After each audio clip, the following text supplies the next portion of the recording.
Hello, listeners, and welcome to Business Transformation with FBSPL. I'm KB, your host, and today's episode features a remarkable guest whose journey in the insurance industry has been nothing short of inspiring. Joining us is Whitney Carpenter Doig, a true force behind insurance growth, digital leadership, and market expansion.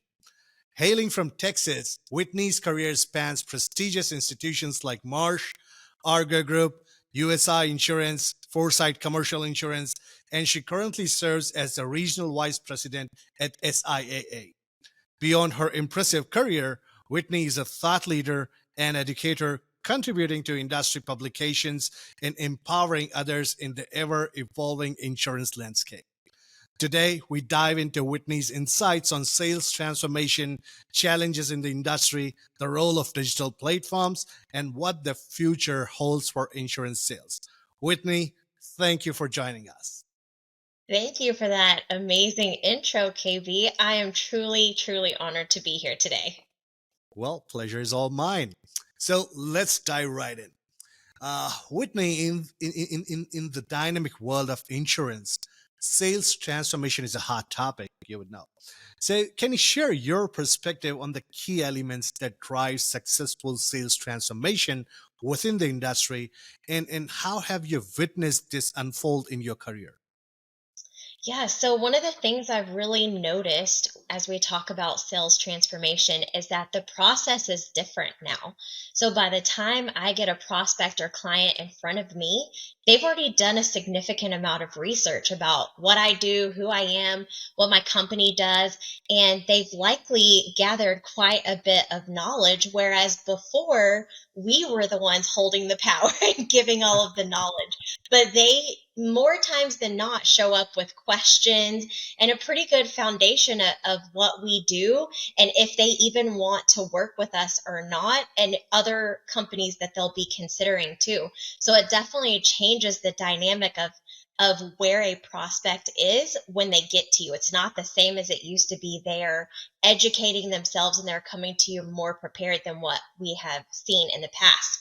So I think that that also puts a responsibility back on us to put out educational content for them to find. So before, we just had to make sure that our pitch was perfected. But now you actually have to be really proactive about putting educational content out for those people to find before they even get to you.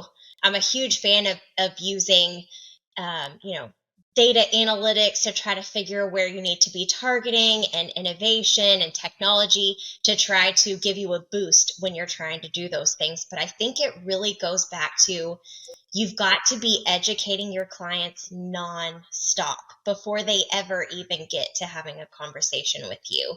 And I think that is a huge transformation that technology has brought about that maybe we were not completely ready for, but here it is. So we better figure it out quickly, right? Absolutely, and as a salesperson myself, I can relate to it because especially in the B2B space.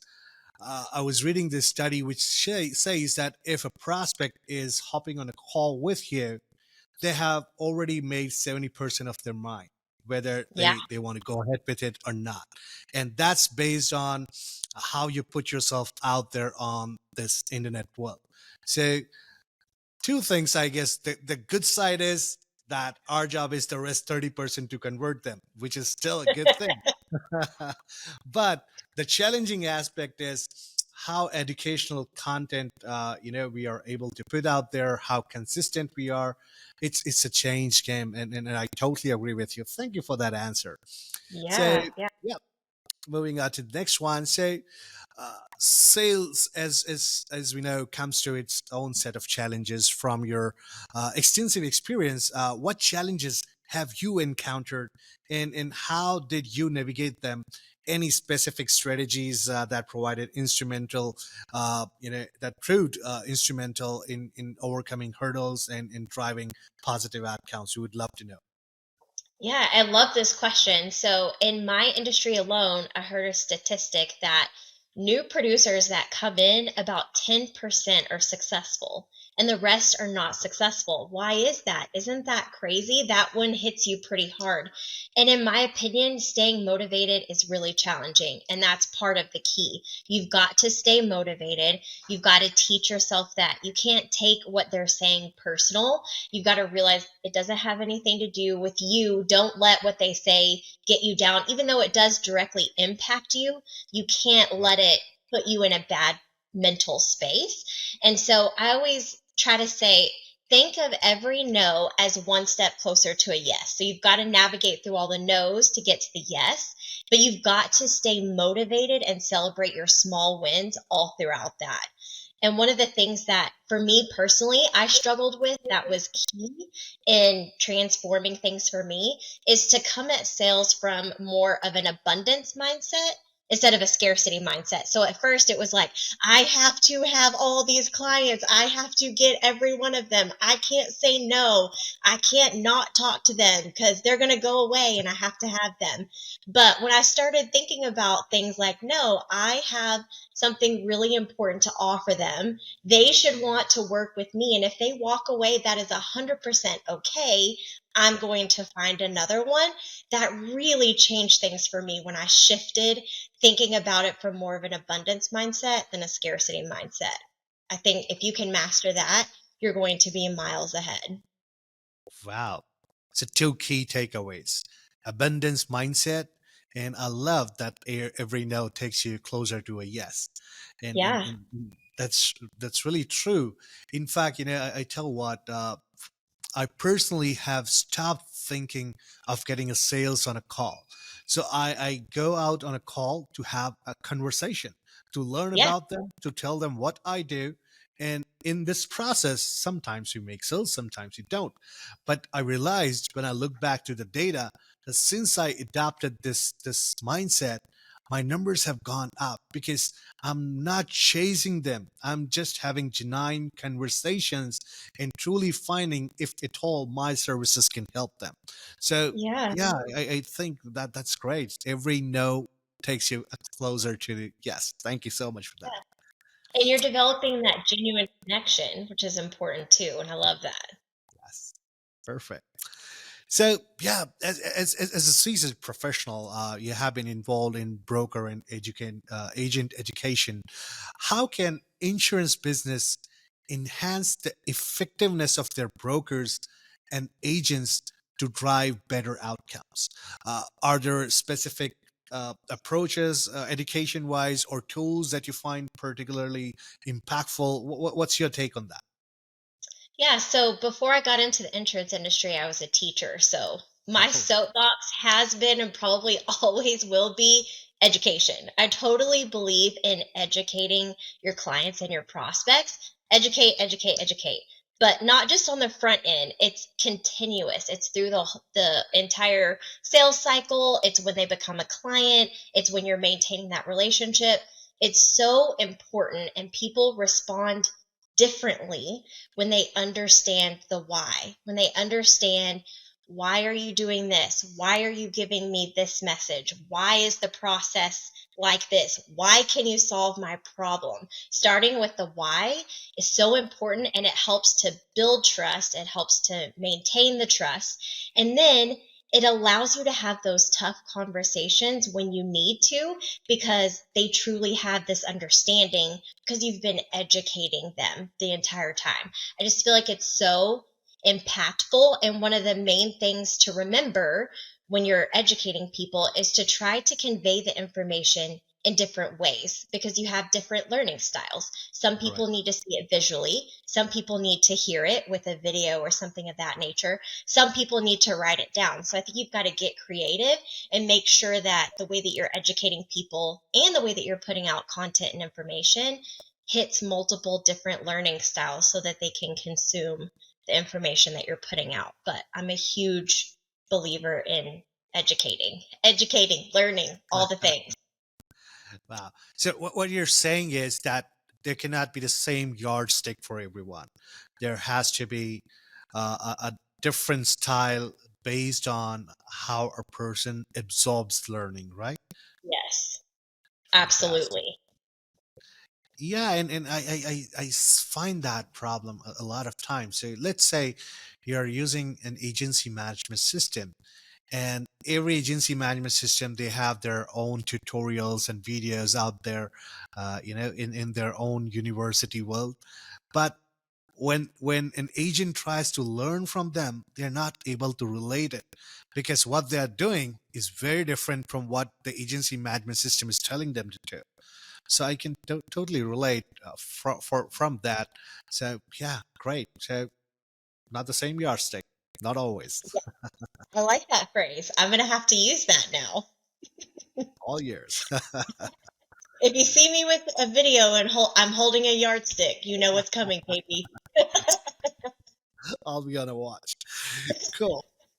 So yeah, your expertise spans across multi-line commercial and personal experiences. Could you shed light on how businesses can strategically grow in both these areas? Because we have seen that there are businesses who want to keep a good mix of both. And so, what consideration should leaders keep in mind to balance growth across diverse insurance portfolios? And it can be not just personal and commercial, it can be life, it can be benefits, or a good mix of everything. Yeah, I think diversification is huge. So I say try to offer a diverse range of products that can attract a broad customer base. And then that's also going to boost your retention because the more touch points you have with that client, the more sticky they'll be, if you will. So like if you're already writing commercial insurance, maybe you need to look at more specialized coverages. So you may be writing those commercial policies, but maybe consider adding in cyber or professional liability. I was listening to a podcast yesterday on professional liability and how important it is, and how there's so many out there that it doesn't quite click how important that can be. Right. That's a great way to diversify. Or maybe you get into like a niche industry where you focus on a specific industry and diversify your book in that way by adding some specialized business into your book. Um, I mean, you can always cross sell, right? Everybody wants to talk about the power of cross selling, so you can use that to your Right. advantage. But what about data? I feel like we should be looking at data and analytics tools to be able to tell us where we should be diversifying our books, and what are our customers doing, and how can you improve customer engagement? Where should you be targeting? If you're not effectively using your data, like what are you even doing? It can really drive so much of your action that it could be hugely, hugely meaningful. And then I think it's important to build your relationships also. Relationships are going to help you diversify as well. So, and that's not just relationships with your clients. I'm talking about with other business owner, with industry associations, with your chambers of commerce, just really getting those relationships really broad across a diverse group is going to be helpful too. And then I say invest in technology also. Like, what can you do from an AI perspective, Right. maybe, to help you accomplish those goals too? And then just continuing to change and adapt to what the market is bringing your way. It's tough, but it's completely doable. Yeah, lots of insights there. And I also totally agree that, let's say I'm doing commercial, and if I'm focusing only just one aspect of commercial, I might be missing out on a lot other things. And what happens in that scenario is, let's say my one of my existing customer needs cyber as well, or maybe professional, and I do not have that, they will go out to a different vendor. And if they It do it will. and they like it better, you know, they I might lose the business. So yeah, at least even if they do not diversify a lot, I think they should have complementary and supplementary products so that their client can have everything from you, versus Yeah. managing multiple brokers and agents, which is Yeah. a Completely. painful experience to have. It, Wow. it, it, It is. You can make their life easier and it benefits you all at the same time. Wow, great. So you touched upon relationships. So let's talk a bit about it. So building and maintaining a relationship is a critical aspect of sales. In your role as a regional vice president with SIA, how do you approach relationship leadership, especially in the context of driving sales growth? Any lessons learned that you can share with our audience, please? So this is one of my favorite topics, as you probably know. Of course, I'm going to say be authentic, right? Just show up as your true authentic self. And I try to do this in every new relationship. I show up as 100% authentic Whitney, and I just find that I'm able to build trust so much faster than I would if I were playing the typical sales, if you will, game. But when I just show up and I'm me, I'm open, I'm transparent in communication, I try to show empathy and really build genuine connection with them. It really, for me, anyways, it changes the whole process. It makes it so good, so good. You would think that just that one thing, people want authentic connection. And I've said this before, there was actually a study that they put out that's called the Spain scale, where they took about 25,000 people, put them in a room, and the purpose was to measure the power of the emotions that they were feeling. And you would think that love was the most powerful emotion that a human felt, but it actually isn't. It's authenticity.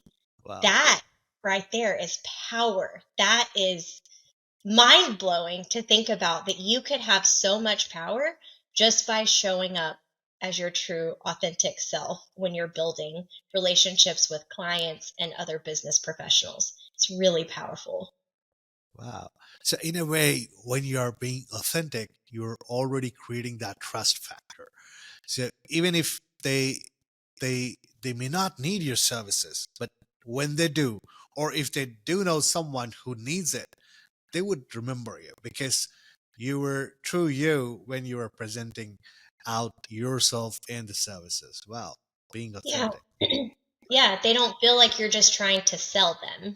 And I feel like that really changes things. Absolutely. Absolutely. Wonderful. So again, coming back to insurance world, the insurance industry is ever evolving. How do successful professionals adapt to changes in the industry, and especially in the context of sales? Because I think insurance for agencies is all about sales. Retentions comes after it, but if you have to survive and grow, sales is a must have. So, are there any certain mindset shifts or strategies that you believe are crucial for navigating the dynamic nature of the insurance business? Yeah, I think you really have to embrace technology. Like, we're talking about this today because we've seen a wave of digital transformation, and professionals have to be able to leverage these types of tools to stay competitive, or Right. they will no longer be competitive. So maybe they actually use a CRM to manage their client relationships instead of an Excel spreadsheet, which we all so love, but maybe it's time to do something different. Right. Or you're using data analytics tools to understand your customers' behavior better, or learning about emerging things like insurtech that could be beneficial for you as well. So I think if we're not embracing technology, that we're missing in a way that is going to be detrimental at some point. Maybe not right away, but at some point, if you're not embracing technology and doing the whole digital transformation thing, it's going to come back in a negative way. Oh I yeah. think too that we've got to be flexible and resilient, because as you're changing things and trying to do things a different way, you're going to come into challenges, but you're also going to find opportunities. So you've just got to continue to be flexible and be open to pivoting what you're doing and trying it in a different way so that you can find the thing that's going to help you succeed and differentiate you. And then I think one of the huge parts is to maintain a customer centric approach. Like, remember that they are your goal, that you need to be bringing value to them and really understand their needs and be able to meet those needs. And I feel like sales professionals who really keep this at the forefront of their strategy, remembering why they're showing up on a daily basis, despite the industry challenges, are going to be successful at the end of the day because they're really rooted in who they're showing up for and what the mission is. Right. Oh, I think this is great advice. Technology and client centricity. I was talking to a customer yesterday. So the client again is Canada based agency, and I asked this question. So what's your sales strategy? The top one, and he said something very unique. He said client retention, and I couldn't relate for a second. So I asked, what, how client retention is retention, not a sales strategy. He says, I tried performance campaigns and per lead cost is way too high to even reach a break even in next 3 or 4 months. So if I keep my current clients happy, my referral business shoots up. So that's his strategy, and I couldn't agree more. That's the best strategy to have. Yeah. You can make each of your customer your brand ambassador. So I think that's the best strategy one can have. How big is that? I mean, and so meaningful when you've got people talking about you and talking about how well you do things and why they should do business with you, and then you don't have to establish that credibility. It's already there. I think that Exactly. that's a great strategy. Absolutely. Wow. Great. So yeah, moving on to the next one. Sales and business development uh, often go hand in hand. From your experience, how can businesses create a synergy between sales efforts and overall business development strategies, or is there a delicate balance that needs to be maintained? And if so, how do you strike it? Yeah, so I think that when we are in this space, that everybody, and I said this earlier, everybody has to be aligned with the why. Everybody has to be working towards the same mission and really understand that mission and have objectives that are lined up to that mission. If anybody's off, it's kind of like, I was using this example the other day, when people run in military style, where they're running in the line and then the person in the back has to move to the front, and that, but they have to keep everybody going and support everyone on the same level. I think that that can translate, right? We've all got to be aligned. We've all got to be pushing and pulling in the same direction, or it's going to cause problems. If everyone doesn't understand how their role at that company contributes to the mission, you're going to find huge misalignment. So I think that there needs to be conversations talking about strategy, um, sharing insights and experiences, and really being intentional about making sure that everyone is aligned with the company mission and the company initiatives. I just recently learned about project boards, like shared project boards. I think those are so great for keeping everybody aligned. And why are it seems like it's all the tech companies that are using those. Why aren't we all using these cool little boards that can make sure that we're all aligned, like a visual to keep us all on track, a target that we're heading towards? I think that everybody has to be aligned with the mission and know their why and know how they impact that specifically with what they do. Yeah, and I like the power of visuals for alignment. I think that can be great and huge because that way everyone is literally on the same page. Yeah, Yeah. great. So, looking ahead, what trends do you foresee shaping the future of insurance sales? Are there any emerging technologies? Because we talked about technology a lot. So, are there any emerging technologies or industry shifts that insurance professionals should keep a close eye on, and can stay ahead of the curve? So I'm a huge fan of AI. I just I love it. I love the potential that's there for AI. And I think that that's a trend that we're going to see helping the industry in many different ways. And that's going to continue to expand as we go. So I think about streamlining processes, helping us make better business decisions, helping underwriters make more informed decision, portfolio management.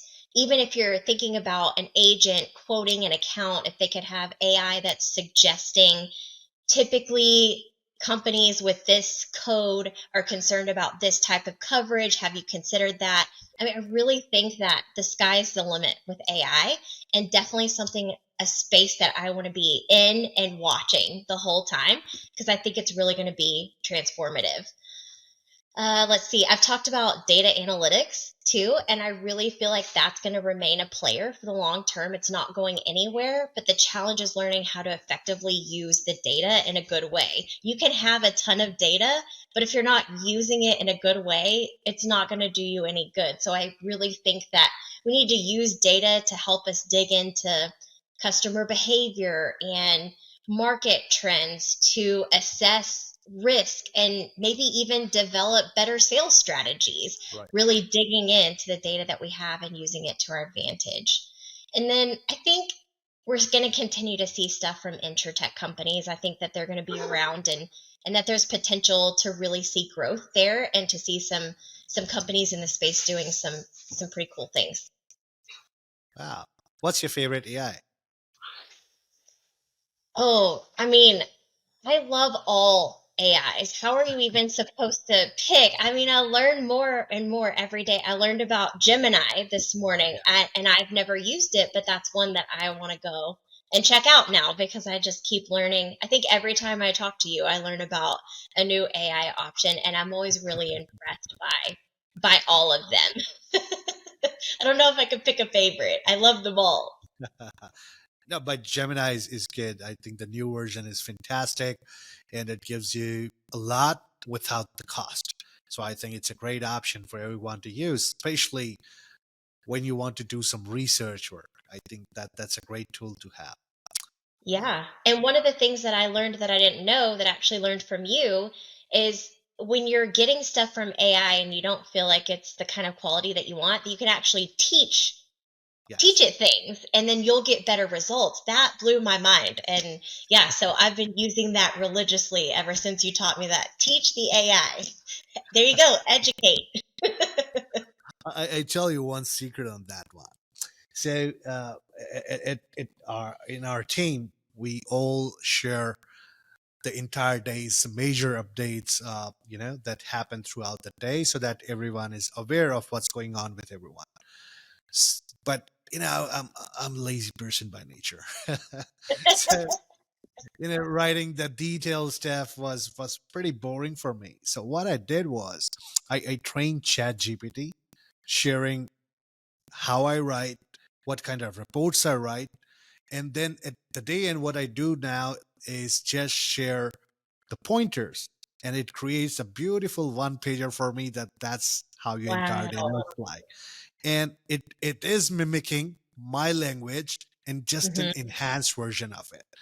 And the use cases are enormous. I think it's limitless.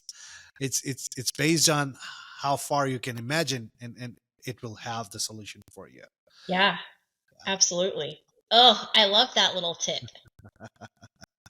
Great. So before we wrap up, uh, we would like to end on a lighter note. So let's say if you could insure any fictional character, who would it be and why? And what kind of coverage would you recommend? Oh my goodness. This is a tough one, a fictional character. I don't know that it's necessarily a fictional character, but I've always wanted to be an underwriter that was like underwriting a football player's thighs. Like, how do you decide what that football player's thighs are worth and ensuring that type of thing? I think that's so interesting. And when you're talking about fictional characters, you could go to the ones that are always in trouble and always causing problems and getting injured and all the things they're going to need work comp and crime, all kinds of stuff. They're going to be breaking into safes. And I think that that's such an interesting question. So I don't know that I have a specific one. We could just go with like your traditional bad guy slash superhero. I think that okay, maybe they wouldn't be the hero if they're the bad guy, but they still have all the powers and but Yeah. they're doing things like robbing banks and breaking into safes and and burning stuff down. Excellent choice. Excellent choice. And I think our listeners would love to see the terms and conditions on that one. Right? I feel like that could be an interesting little LinkedIn series for you is to come up with coverages and for all different kinds of characters that you create. I love that. Yeah, nice idea. I should explore it. Well, You should. thank you, Whitney, for indulging in this playful, insightful, and wonderful conversation and insurance scenario. I love the conversation, and I hope you did too. Thank you once again. I did. I enjoyed every second of it. Thank you for having me, KB, and I'm looking forward to getting to see it and hear it and see how it turned out. I think it's going to be fantastic and lots of great nuggets in there. Fantastic. You would be the first one to know when it's out there. Perfect. Great. Thank you so much once again. Thank you, KB. Have a good one.